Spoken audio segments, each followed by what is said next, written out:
नमस्कार, स्वागत है साहित्यिक झरोका चैनल पर। हम कर रहे हैं पृथ्वीराज रासो का रेवा तट। आज इसकी व्याख्या भाग 6 है।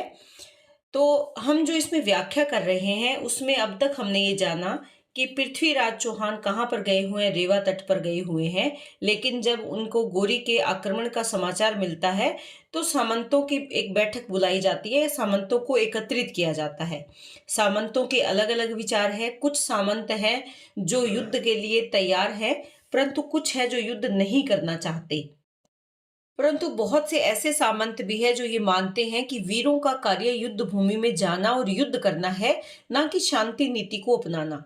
इसी बात को सुनकर, सामंतों की आपसी बातचीत को सुनकर पृथ्वीराज की क्या प्रतिक्रिया रहती है वो आज हम यहाँ इन दोहों में जानेंगे।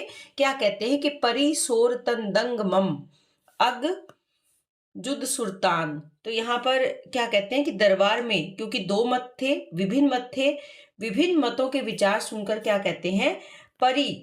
परी से अभिप्राय यहाँ क्या है, पड़ी। सोर से अभिप्राय क्या है, यहाँ सोर को अगर ले तो ये अलग अलग रूप में सोर यानी खोर। खोर से अभिप्राय क्या है यहाँ पर, खोट। और खोट का अर्थ यहाँ जो लिया जा रहा है वो है बुराई से। बुराई कि सबकी जो आपस में बुराई सुन रहे थे। कौन सुन रहे थे, क्योंकि पृथ्वीराज चौहान यहाँ पर बैठे हैं और वो सामंतों की आपसी जो बातचीत है वो यहाँ जो बुराई है वो सुनते हैं। तो इससे क्या हुआ कि दंग यानी परेशान, परेशान हो गए। कौन परेशान हो गए, पृथ्वीराज चौहान यहाँ परेशान हो गए। वो क्या कहते हैं कि मैं बहुत देर से, मम यानी मैं बहुत देर से तुम लोगों की बातें सुन रहा हूं, और ये बातें सुनकर, एक दूसरे की जो बुराई है वो सुनकर क्या हो गया हूं, परेशान हो गया हूं। अग, अग यानी आगे या सामने, कि अब हमारे सामने क्या है, युद्ध है। युद्ध यानी युद्ध है। किससे युद्ध है, सुल्तान से, गोरी से युद्ध है। अब इसी मत पर विचार करो कि अब इह मत विचारिए, कि अब क्या करो, ई यानी इसी, इसी मत पर विचारिए, विचार करो कि लरन मरन परवान। परवान का मतलब है परमाण या निश्चित हो, कि क्या निश्चित हो या क्या निश्चय करो, कि अब लड़ने और मरने का निश्चय करो, कि लड़ना और मरना ही निश्चित है, कि अब युद्ध अवश्य होगा और इस युद्ध में हम लड़ेंगे और हम वीरगति को प्राप्त होने के लिए भी तैयार है। ये कौन कहता है, पृथ्वीराज चौहान कहते हैं अपनी सामंतों की बातें सुनकर। आगे दोहे के माध्यम से क्या कहा गया है, गज्जन सिंह पृथ्वीराज के है दिसिय परवान। गर्जन से अभिप्राय यहाँ पर क्या है, गर्जन। गर्जन यानी गर्जन, यानी उनकी हुंकार सुनकर, उनकी गर्जन सुनकर। कै यानी का, किसका, पृथ्वीराज का। और वो गर्जना कैसी थी, सिंह के समान। सिंह यानी शेर के समान पृथ्वीराज का गर्जन सुन के कै दिसिए, कै है दिसिए परवान, क्या है, दिखाई दे रहा है। क्या दिखाई दे रहा है, ये प्रमाण दिखाई दे रहा है, ये प्रमाणित हो रहा है कि बज्जी पसर संडरे चौहान सुल्तान। बज्जी से अभिप्राय क्या है, बज्जी होता है घोड़ा, घोड़ा। पसर क्या है, पक्ष, पक्ष। संडरे जो है, संडरे यानी खड़खड़ाना या तैयार करना या कसना कह सकते हैं, कसना। किस पर कस रहे हैं, बज्जी घोड़े पर कस रहे हैं। घोड़े पर क्या कस रहे हैं, कसने का अभिप्राय यहाँ पर क्या है कि घोड़े तैयार कर रहे हैं। घोड़े पर जो बख्तर हैं वो कसे जा रहे हैं, यानी उनके घोड़े के जो ऊपर का, जिस पर आदमी बैठता है, घोड़े को तैयार करता है जो सिपाही, वो उसको, उसका बख्तर लगा रहा है, उसको तैयार कर रहा है। पश्चर यानी बख्तर, शंडरे, शंडरे यानी कस रहे हैं। चौहान यानी पृथ्वीराज चौहान किसके लिए, सुल्तान से युद्ध करने के लिए। सुल्तान यानी सुल्तान से युद्ध करने के लिए, सुल्तान के विरुद्ध सेना तैयार की जा रही है। कौन सी सेना की बात है, बज्जी यानी घोड़े की जो सेना है, घुड़सवार अपने घोड़ों को तैयार कर रहे हैं। 11 अक्षर पंच छठ लघु गुरु होई समान। यहाँ पर किसकी बात की गई है, इसके माध्यम से जो छंद है उसकी बात की गई है क्या कहते हैं कि 11 अक्षर, 11 अक्षर से अभिप्राय क्या है यहाँ पर, जो 11 अक्षर हैं और उन 11 अक्षरों में अक्षर यानी अक्षर और 5 और 6 के क्रम से ये आते हैं। ये 11 अक्षर कैसे आते हैं, पंच और षट, पंच यानी 5 और षट यानी 6, लघु और गुरु जिसमें समान होते हैं, यानी जिस छंद में 11 अक्षर हो, 5 और 6 के क्रम से आए और उसमें लघु और गुरु वो एक समान हो। कंठ शोभ वर छंद को, वर यानी श्रेष्ठ, छंद को क्या, कंठ शोभ यानी कंठ शोभा, नाम कहो परवान, परवान से मतलब क्या है, नाम निश्चित किया, नाम निश्चित किया किस छंद का, उस छंद का जो जिसमें 11 अक्षर है, 5 और 6 के क्रम से आते हैं, लघु और गुरु एक समान होते हैं। इस छंद का नाम निश्चय किया, क्या नाम निश्चित किया है, कंठ शोभा नाम निश्चित किया है, या छंद के बारे में बताई है, छंद की विशेषता बताई है, जिसको आगे इन्होंने प्रयोग में लाए। तो ये छंद कंठ शोभा है जिसके बारे में अभी बात की गई। तो इसमें क्या कहते हैं कि फिरे है बशपर पसर से, ये किसकी बात यहाँ की गई है, क्योंकि देखिए सुल्तान से युद्ध होना अब निश्चित हो चुका है और युद्ध की तैयारियां शुरू हो गई है। तो इस छंद में चंद ने घोड़ों की शोभा का वर्णन किया है, ये आप ध्यान में रखें। है से अभिप्राय क्या है, घोड़े या घोड़ा, तो घोड़ों की शोभा कैसी है उसका वर्णन यहाँ पर किया गया है। युद्ध भूमि में जाने से पहले जो घोड़े हैं उनको कैसे तैयार किया जा रहा है और उनको देखकर चंद ने उनकी सुंदरता का वर्णन किया है। फिरे है यानी घोड़े, बशपर पश्चर से, बशपर पश्चर से जो अभिप्राय है, बाखर और पाखर, बाखर, बाखर और क्या है, पाखर। यहां पर बाखर और पाखर जो है, यानी बाखर यानी घर और पाखर में, तो यहाँ क्या कहते हैं कि बाखरों और पाखरों सहित ऐसे फेरे जाते हैं, कैसे फेरे जाते हैं, यानी सजे हुए घोड़े तैयार करके ऐसे फिरे यानी ऐसे घूमते हैं, ऐसे फेरे जाते हैं। मनो फिरी इंदुज पंच कसे, पंच यानी पंख, पंख, कसे यानी कसकर, इंदुज यहाँ पर क्या है, इसको क्या कहा गया है, गरुड़ पक्षी, गरुड़ जो है, इंदुज से अभिप्राय क्या है, जो गरुड़ पक्षी मानो ऐसे फिर रहे हैं जैसे कि गरुड़ पक्षी अपने पंख कसे हुए उड़ान भरता है।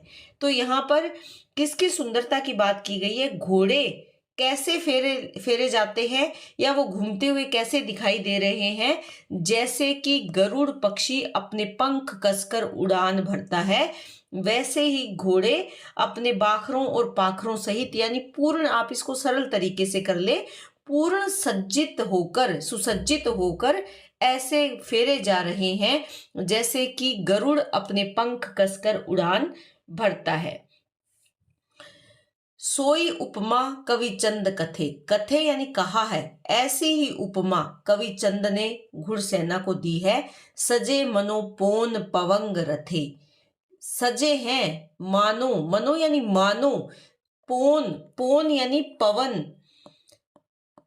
पवन, पवंग क्या है, पवंग अर्थात, या यहाँ पर पोन से अभिप्राय ये भी आ सकता है कि पवन की गति से, सरपट चाल कह सकते हैं, पोन यानी पवन की गति या सरपट चाल से, सरपट चाल या गति से वो ऐसे चलते हैं जैसे पवंग रथे, पवंग का रथ, पवंग क्या है, पवंग सूर्य के सारथी का भी नाम था और सूर्य के पुत्र का नाम भी पवंग माना गया है।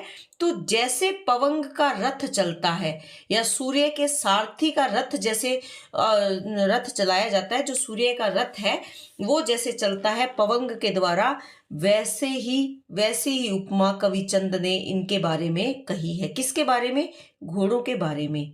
ऊपर पुठिए दिठिए विपरीत पलंग तथा धरिता, कि ऊपर जो पुठिए है, पुठिए यानी जो उनके पुट्ठे हैं, ये किसकी बात चल रही है? पीठ की बात चल रही है कि जो उसके पुट्ठे हैं वो क्या कैसे हैं?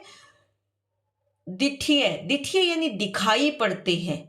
कैसे? विपरीत पलंग, विपरीत यानी उल्टा पलंग जैसे रख दिया हो, तथा धरिता, रख दिया हो। पलंग को उल्टा करो तो वो कैसा हो जाता है? एकदम सपाट और चौड़ा दिखाई देता है। तो घोड़ों की पीठ की सुंदरता का वर्णन करने के लिए पलंग को यहाँ पर आधार बनाया गया है। जैसे पलंग पलंग की उपमा दी गई है, पलंग को जैसे उल्टा करके रख दो तो उसकी चौड़ाई बढ़ी हुई दिखाई देती है, उतने ही चौड़ी घोड़े की पीठ भी है। यानी घोड़े की पीठ बहुत बड़ी और चौड़ी दिखाई दे रही है।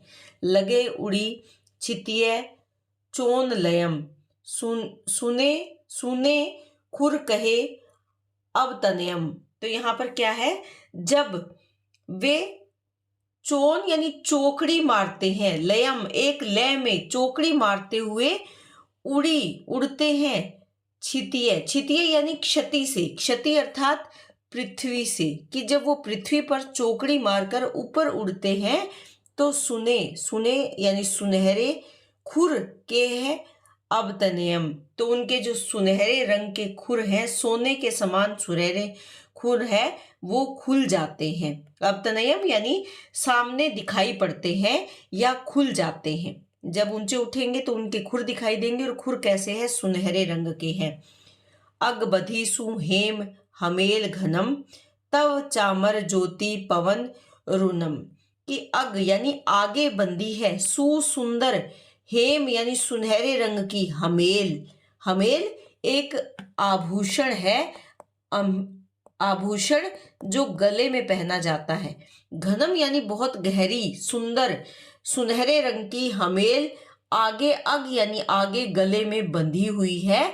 और इसके साथ साथ चामर, चामर से अभिप्राय क्या है? जो माथे पर कलंगी बंधी होती है, चामर यानी कलंगी या झालर कह सकते हैं। कलंगी जो बंधी है, वो कलंगी कैसे दिखाई देती है? जब वो पवन में, हवा जब उसको टकराती है, एक तो वो कलंगी ज्योति चमकती है, चमकती हुई दिखाई देती है। इसके साथ साथ जब पवन उससे टकराती है, हवा लगती है, तो रुनम यानी वो बजती है, उसकी रुनक झुनक सुनाई देती है, वो बजती हुई सुनाई देती है। ग्रह अठ सतारक पीत पगे, पीत यानी पीले रंग की, पगे सुंदर दिखाई देते हैं। 8 ग्रह, और वो सह तारक तारों के सहित, जैसे आसमान में 8 ग्रह और साथ में तारे भी पीली आभा लिए हुए चमकते दिखाई देते हैं।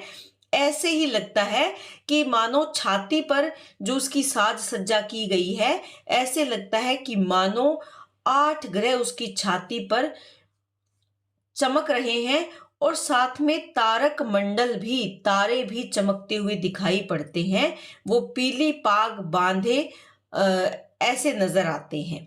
मनो सूतय के उर्भान उगे, ऐसे लगता है मानो उर्भान निकल आए हैं। उर पर यानी उनकी छाती पर, भान यानी सूर्य, उगे उग आए हैं। ऐसे लगता है कि मानो उनकी छाती पर सुंदर सुनहरे सूर्य उग आए हैं, यानी इतनी सुंदर आभा उनकी दिखाई देती है।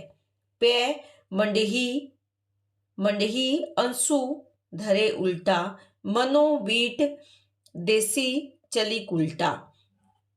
इसके साथ वो आगे क्या कहते हैं? पैर से अभिप्राय क्या है यहाँ पर? पैर, पैर यानी पैर, पैर जो है मंडही मांडते हैं, छाप रखते हैं, ऐसे धरे रखते हैं उल्टा, कि वो इस प्रकार से अपने पैर बनाकर चलते हैं। जब वो चलते हैं तो घोड़ों के पैर ऐसे बनते हैं। मनो वीट, वीट यानी जो वैश्विक नायक है, देसी, उसको देसी देखकर चली चलती है कुल्टा, कुल्टा स्त्री, जैसे वैश्विक या काम शास्त्र के ज्ञाता नायक को देखकर, काम सूत्र के नायक को देखकर देसी यानी देखकर चलती है कोई उल्टा स्त्री, इस प्रकार से, क्योंकि वो पूर्ण लचक के साथ या पूरी तरह से अपनी शारीरिक आभा दिखाते हुए चलती है, उसी प्रकार से घोड़े भी अपने पैर इसी प्रकार से रखते हैं जैसे दूसरे को आकर्षित करने के लिए वो चल रहे हों। मूस कठिन घूंघट असुबली। आगे क्या कहते हैं कि ऐसे मालूम होता है, कैसे? घूंघट, अश्व यानी अश्व, बली यानी बलवान, घोड़े जो बलवान घोड़े हैं वो ऐसे मालूम होता है कि मूस यानी मुख पर जैसे घूंघट निकाल रखा है, खींचे हुए हैं। मनो घूंघट दे कुल बधू चली, उनको देखकर ऐसे लगता है कि मानो उनके चेहरे पर जो झालर लगी हुई है, उन्होंने जो उनके आभूषण जो धारण किए हैं, ऐसे लगता है कि घूंघट देकर कुल वधू चली जा रही है। तो यहाँ पर क्या कहा गया है कि ऐसे लगता है कि मानो जो कुल वधू है वो घूंघट लेकर या घूंघट किए हुए कुल वधुएं चली जा रही है। तिनम उपमा वर्णम नधनम, इस प्रकार की अनेक उपमाओं का वर्णन नधनम यानी नहीं हो सकता, नहीं किया जा सकता। तिनम, उन पर जो उपमाएं हैं उनका वर्णन यानी वो इतने ज्यादा सुंदर है कि उनकी अनेक तो ऐसी उपमाएं हैं जिनका वर्णन ही नहीं किया जा सकता। पूज्य नन बग पवन मनम, तो यहाँ पर वो क्या कहते हैं कि मनम यानी मन में क्या नहीं हो सकता, मन में? पूज्य का अभिप्राय यहां पर लिया गया बराबरी से, बराबरी। नन यानी नहीं, बग यानी वर्णन, पवन यानी उनकी जो सरपट चाल है, उसका तो किसी भी वर्ग से, बग यानी वर्ग से कोई मन में भी बराबरी, मनम यानी मन में भी उनकी बराबरी नहीं की जा सकती। अर्थात उनका वर्णन वो देखने में इतने ज्यादा सुंदर दिखाई दे रहे हैं कि उनकी किसी के साथ, किसी भी वर्ग के साथ कोई बराबरी करके उनको किसी भी प्रकार की उपमा में नहीं बांधा जा सकता। तो ये किसका वर्णन है? घोड़ों की सुंदरता का वर्णन है, जब घुड़सेना को सजाया जा रहा है। चंद कवि के द्वारा यहाँ पर सजी हुई सेना के घोड़ों का वर्णन किया है। आगे क्या कहते हैं? कुंडलिया छंद के माध्यम से नव वज्य घरियार घर, नव से अभिप्राय क्या है? 9 बज गए हैं, 9 बज गए हैं। घरियार घड़ी घर में, घर की घड़ी में क्या बज गया है?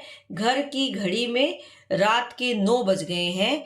राजमहल उठी जाई, और कौन राजमहल में जाता है? जो पृथ्वीराज चौहान है, वो अपनी सभा को छोड़कर रात के 9 बजे कहाँ चले जाते हैं? राजमहल में उठकर चले जाते हैं। निशा अदबर उतरे, बर यानी श्रेष्ठ, अच्छी खासी कह सकते हैं, अच्छी खासी। निशा रात्रि, अद यानी आधी, उतरे उतर चुकी थी, यानी अच्छी खासी आधी रात बीत चुकी थी। दूत संपते आए, और इसी समय में कौन आया? दूत का आगमन महल में हुआ। दूत संपते आए, धाई चौहान सुजगिए, और दूत ने आते ही क्या कहा? दूत ने आकर धाई जगाया चौहान को। चौहान कौन है? यहाँ पर ध्यान में रखें कि पृथ्वीराज चौहान है। शीघ्र ही वो चौहान के पास पहुंचे और जाकर उन्होंने चौहान को जगाया, और जगाकर क्या कहा? सिंह बीथे मुक्ति, साही साही उर्तगिए। वो क्या कहते हैं कि अब सिंह यानी सिंहों को छोड़कर, सिंह कौन से छोड़ने हैं यहाँ? जिस शिकार को आप खेलने गए थे, जिस शिकार के बारे में आप सोच रहे थे, उन बातों को अब छोड़ दो। बिथे से अभिप्राय यहाँ पर क्या है? व्यस्तता, या कह सकते हैं मुक्ति, यानी मुक्त हो जाओ।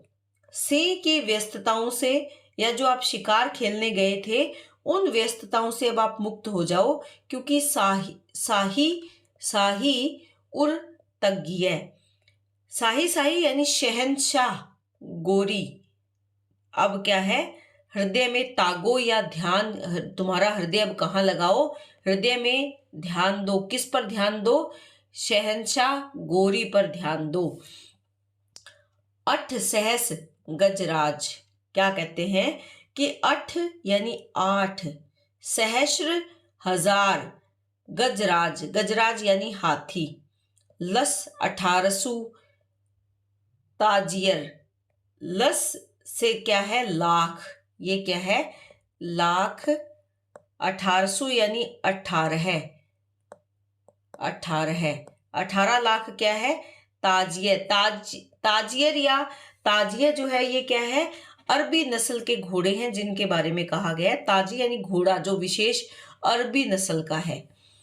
कि गोरी की सेना कितनी है, 8000 गजराज हाथी हैं, 18 लाख क्या है घोड़ों की सेना है, उन्हें सतबर कोस, उन्हें से विप्राय यहाँ क्या है, उन्हें है या उभे है, ये उभे सतबर कोस, उभे यानी 2, उभे 2, सत यानी 7। तो यहाँ पर क्या कहना चाहते हैं कि गोरी जो है 8000 हाथी और 18 लाख घोड़े लिए हुए, 2 7 यानी 14 बर श्रेष्ठ या अच्छी खासी जो दूरी है वो कोस यानी दूरी पर, कि 14 कोस की दूरी पर शाही गोरी नव बाजिए, शाह गोरी को नव बाजिए 9 बजे कहाँ देखा गया, 14 कोस की दूरी पर गोरी को देखा गया है।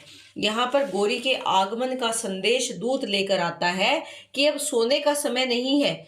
जिनसे के शिकार की बात आप सोच रहे थे या जहां आप गए थे, उन बातों को अब आप मन से निकाल दें और अब आप किसके बारे में ध्यान करें अपने हृदय में, अब अपने हृदय में शहंशाह गोरी के बारे में ध्यान करें, जो कि अपनी एक विशाल सेना, जिसमें कितने हैं 8000 हाथी हैं, 18 लाख घोड़े हैं, और वो हमसे कितनी दूर है, केवल 14 कोस की दूरी पर है। और 9 बजे उसको वहां पर देखा गया। समय के हिसाब से 9 बजे का समय वही है जब पृथ्वीराज अपने राजमहल में चले जाते हैं। उस सामंतों की जो सभा बैठी थी, उस सभा का विसर्जन हो जाता है, वो सब अपने अपने चले जाते हैं। पृथ्वीराज चौहान भी चले जाते हैं 9 बजे, और उस समय जो गोरी की सेना है वो वहां से कितनी दूर है, 14 कोस की दूरी पर है।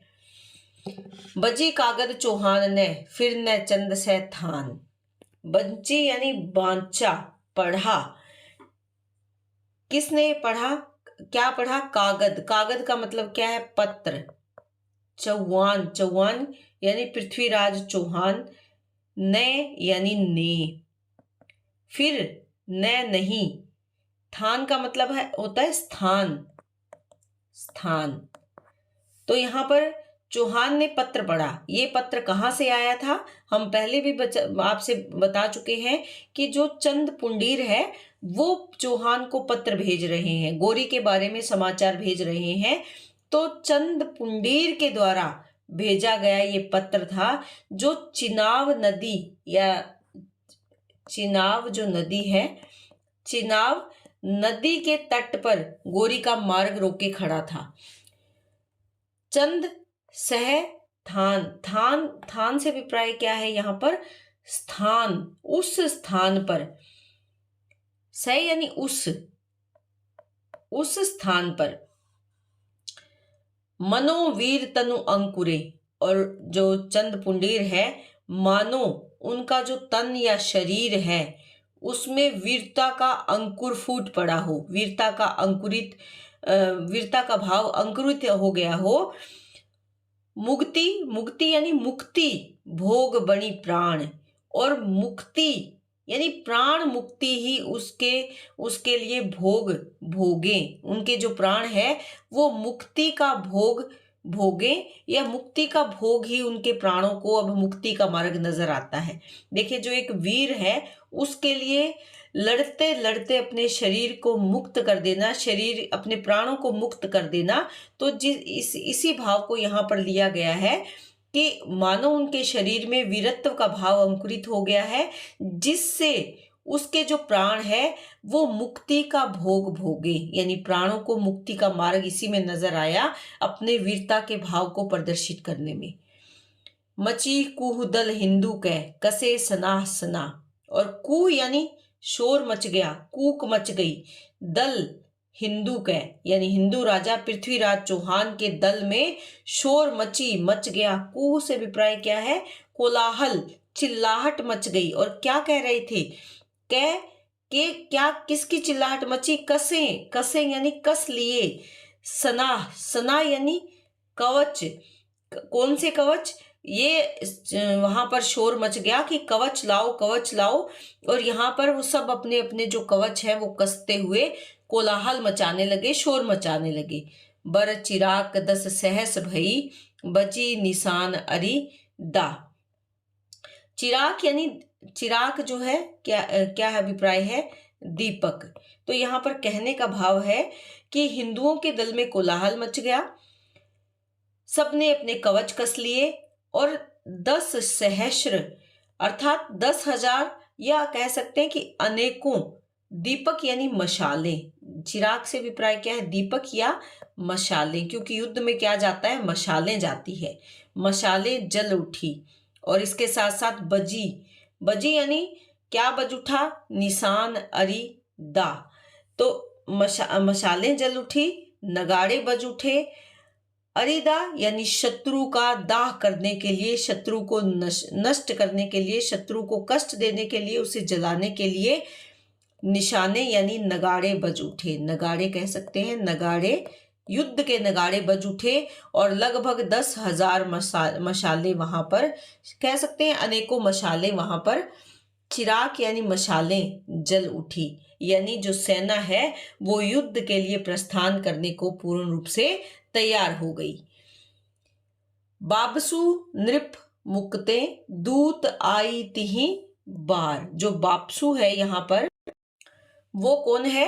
बाबसु ऐसा माना जाता है कि पृथ्वीराज के किसी सामंत का नाम है और ये चंद पुंडीर के साथ चिनाब नदी के तट पर था, जहां से गोरी का मोर्चा लेने के लिए, गोरी से युद्ध करने के लिए खड़ा है या खड़ा था, लेकिन वहां से समाचार लेकर आया है।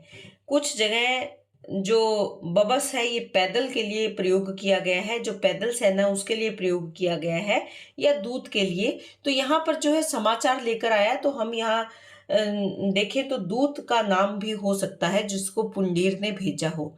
तो बापसु नृप मुक्ते, बापसु जो है वो नृप के द्वारा या पृथ्वीराज के पास, मुक्ते उनकी ओर से आया। किसकी ओर से आया? चंद पुंडीर की ओर से आया। दूत आई तिही बार, वहां पर जो दूत है आया, तिही बार इस बार या तीसरी बार दूत वहां पर आया। सजी सैन गोरी सुबर, सुबर यानी श्रेष्ठ सेना गोरी की सज गई है। उतरियो नदी पार, और वो नदी को पार कर रही है। दूत ने आकर राजा को क्या समाचार दिया? वो मुक्ते यानी किसकी किसके मुख की ओर से आया? शायद चंद पुंडीर के, राजा चंद पुंडीर की ओर से आया जो दूत है। और दूत ने आकर क्या समाचार दिया कि गोरी की श्रेष्ठ सेना सजी हुई है और उतरियो नदी पार, और वो नदी के पार उतर रही है, यानी नदी को पार कर रही है। पंचा सजी गोरी नृपति बंधी उतरी नदी पार, और पंचा यानी पंचा सजी, 5 भागों में सजाया है। गोरी जो नृपति यानी राजा पृथ्वीराज चौहान को वो कह रहे हैं कि हे राजा पृथ्वीराज चौहान, गोरी ने अपनी सेना को 5 भागों में सजाया है। बंधी उतरी नदी पार, और नदी पार उतरते ही आपस में फिर वो बंध गए, यानी 5 भाग एकजुट हो गए, एक साथ मिल गए। चंदवीर पुंडीर ने थटी मुक्के दरबार। तो ये चंद, यहाँ पर चंद पुंडीर जो है वीर पुंडीर के बाद में थटी यानी डट कर, मुक्के यानी छोड़ा है, दरबार से अभिप्राय क्या है? अपने साथियों के लिए आया जान पड़ता है यहाँ पर कि उसके जो दरबारी हैं या उसके जो साथी हैं वहां पर उनको खड़ा किया है चंदवीर पुंडीर ने अपने साथियों को डटाकर वहां पर खड़ा किया है या छोड़ रखा है कि नदी से पार जैसे ही गोरी की सेना आएगी तो वहां पर मोर्चा किसने ले रखा है? चंद पुंडीर ने ले रखा है। तो ये युद्ध से पहले का वर्णन है, जब गोरी की सेना नदी पार कर चुकी है और वहां पर सामने डटा हुआ कौन खड़ा है, या किसके दरबारी या किसके सैनिकों को वहां पर डटाकर छोड़ा है? चंद पुंडीर ने अपनी सेना को वहां पर डटाकर छोड़ा है मोर्चा लेने के लिए। तो उम्मीद करती हूँ कि व्याख्या आपको बहुत अच्छे से समझ में आ रही है। आप यहाँ पर अगर कुछ नहीं समझ में आ रहा तो कमेंट करके जरूर बताएं। बहुत बहुत धन्यवाद।